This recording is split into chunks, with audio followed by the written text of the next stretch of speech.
Welcome to my YouTube channel എൻ്റെ വഴികൾ. ഏവർക്കും എൻ്റെ വഴികളിലേക്ക് സ്വാഗതം. ഇനിയും എൻ്റെ ചാനൽ സബ്സ്ക്രൈബ് ചെയ്യാത്തവർ സബ്സ്ക്രൈബ് ചെയ്യുക, എൻ്റെ വീഡിയോ ഇഷ്ടമായ ലൈക്ക് ചെയ്യുക, തുടർന്നും എൻ്റെ വീഡിയോകൾ ലഭിക്കുന്നതിന് വേണ്ടി ബെല്ലൈക്കൺ അമർത്തുക. ലബനൻ ഹിസ്ബുള്ള സംഘർഷം ശക്തി പ്രാപിക്കുകയാണ്. എത്രയും പെട്ടെന്ന് ഒരു തുറന്ന യുദ്ധത്തിലേക്ക് എടുത്തുചാടാൻ ആഗ്രഹിക്കുമ്പോഴാണ് ഇരു വിഭാഗത്തിന്റെയും പ്രവർത്തികൾ. ഹിസ്ബുള്ളയും ഇസ്രായേലും മേഖലയിൽ സൈനിക ശക്തി വർദ്ധിപ്പിക്കുകയും ആക്രമണങ്ങൾ കടുപ്പിക്കുകയും ചെയ്യുകയാണ്. സദേൺ ലബനനിൽ നിന്നും നിരവധി റോക്കറ്റുകളും ഡ്രോണുകളും ഉപയോഗിച്ച് ശക്തമായ ആക്രമണം തന്നെയാണ് ഹിസ്ബുള്ള ഇസ്രായേലിന്റെ വിവിധ ഭാഗങ്ങളിൽ നടത്തിക്കൊണ്ടിരിക്കുന്നത്. ഹിസ്ബുള്ളയുടെ ആക്രമണങ്ങൾ രണ്ടും കൽപ്പിച്ച നിലയിലാണ്. ഇറാനു വേണ്ടി ഹിസ്ബുള്ള മേഖലയിൽ ഒരു യുദ്ധ സാന്നിധ്യം ഒരുക്കുന്നത് പോലെയാണ് ഇസ്രായേലിന് നേരെ ആക്രമണങ്ങൾ അയച്ചുവിടുന്നത്. ഒന്നുകിൽ ഹിസ്ബുള്ളയുടെ നാശം, അല്ലെങ്കിൽ ഇസ്രായേലിന്റെ അപ്രമാദിത്വം നഷ്ടമാവൽ, ഏതെങ്കിലും ഒന്ന് ഈ സംഘർഷത്തിന്റെ പരിസമാപ്തിയിൽ സംഭവിച്ചിരിക്കാൻ സാധ്യതയുണ്ട്. അമേരിക്കയുടെയും ഇസ്രായേലിന്റെയും തോൽവി ആഗ്രഹിക്കുന്ന നല്ലൊരു ജനസമൂഹം തന്നെ പുറത്തുണ്ട്. ഇസ്രായേലിന്റെ ചിറകരിഞ്ഞു വീഴ്ത്തുന്നത് കാണാൻ ആഗ്രഹിക്കുന്ന വലിയൊരു ജനവിഭാഗം ലോകത്തുണ്ട്. അത് സംഭവിക്കുക തന്നെ വേണം, എങ്കിൽ മാത്രമേ സമാധാനമുള്ള ഒരു ലോകക്രമം ഉണ്ടാകൂ. അതോടൊപ്പം തന്നെ അമേരിക്കയുടെ ശക്തി ക്ഷയിക്കുകയും വേണം, എങ്കിലേ ചെറിയ രാജ്യങ്ങൾക്കും വലിയ ലോകത്തേക്ക് എത്തി നോക്കാനാകൂ. സദേൺ ലബനനിൽ നിന്നും ഹിസ്ബുള്ള തൊടുത്തുവിടുന്ന പല ഡ്രോണുകളും റോക്കറ്റുകളും ഇസ്രായേലിന്റെ പല ഭാഗങ്ങളിലും ശക്തമായ നാശം വിധിച്ചുകൊണ്ടിരിക്കുകയാണ്. ഇസ്രായേലിലുടനീളം വ്യോമ പ്രതിരോധ സംവിധാനങ്ങളിൽ നിന്നും അപായ സൈറൻ അത്യുച്ചത്തിൽ മുഴുകുന്നത് കേൾക്കാമായിരുന്നു. ഇസ്രായേലിലെ കോസ്റ്റൽ സിറ്റിയായ നാറിയയിൽ ഹിസ്ബുള്ളയുടെ ഡ്രോണുകളും റോക്കറ്റുകളും നിലത്ത് വീഴുന്ന ഗർജിക്കുന്നതിന്റെ ശബ്ദം ദൂരേക്ക് കേൾക്കാമായിരുന്നു.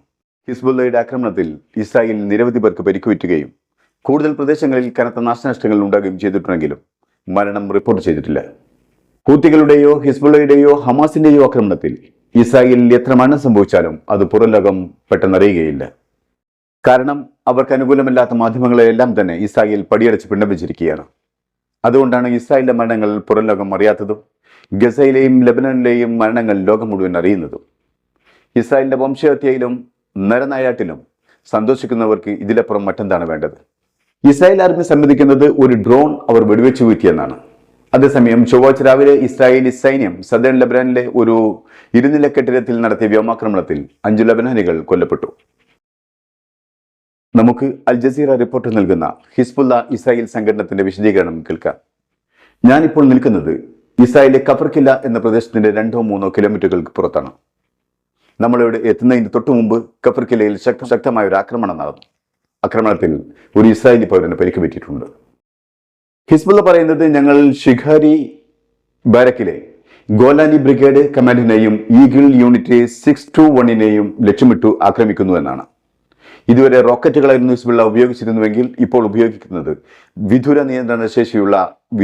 നിയന്ത്രണക്ഷമതയുള്ള ഡ്രോണുകളാണ്. ഈ ഡ്രോണുകൾ ഉപയോഗിച്ച് ആക്രമണം നടത്താൻ ഇസ്രായേലി മിലിറ്ററി ബേസുകളെക്കുറിച്ചും അടിസ്ഥാന സൗകര്യങ്ങളെക്കുറിച്ചുമുള്ള പ്രത്യേക ധാരണ തന്നെ വേണം.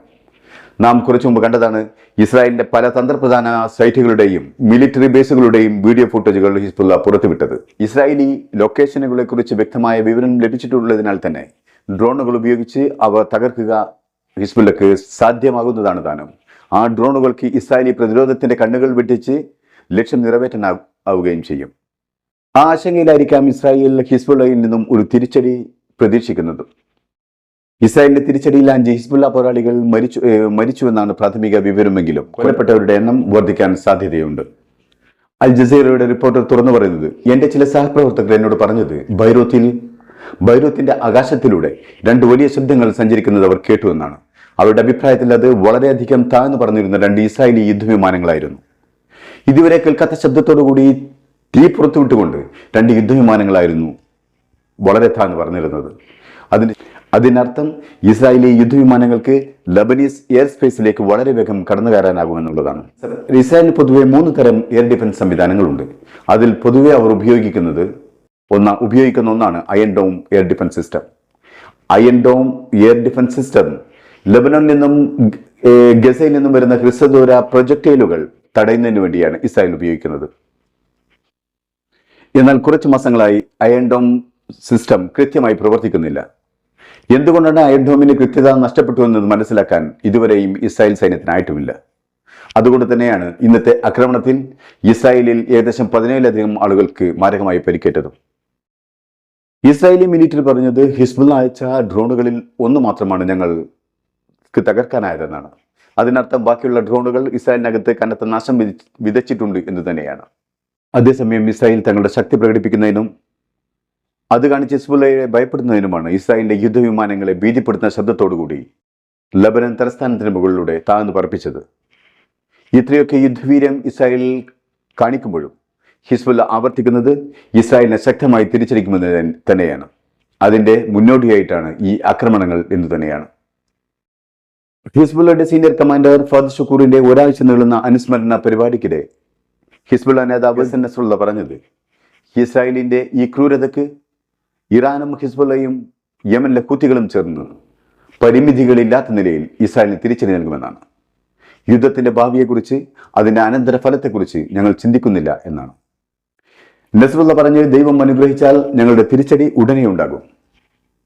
ഞങ്ങൾ ഇത് തനിച്ച് ചെയ്യുമോ അതോ ഈ സഖ്യത്തിലെ എല്ലാവരും ഒന്നു ചേർന്ന് ചെയ്യുമോ എന്നുള്ളതാണ് ഇപ്പോഴത്തെ ചോദ്യം.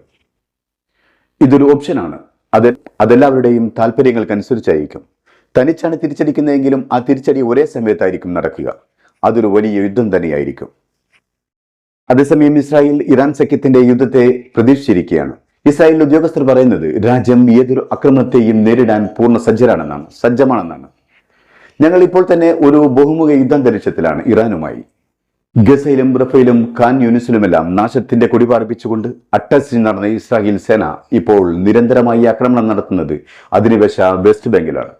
ഇസ്രായേലിന്റെ വെസ്റ്റ് ബാങ്കിലെ ആക്രമണത്തിൽ 12 പേരാണ് ഇന്നലെ കൊല്ലപ്പെട്ടത്. ഡ്രോൺ ആക്രമണത്തിനും ബോംബാക്രമണത്തിനും പുറമെ ബുൾഡോസർ ഉപയോഗിച്ച് വീടുകളും റോഡുകളും ഫലസ്തീനികളുടെ മറ്റു അടിസ്ഥാന സൗകര്യങ്ങളും ഇല്ലാതാക്കുകയാണ് ഇപ്പോൾ ഇസ്രായേൽ ചെയ്യുന്നത്.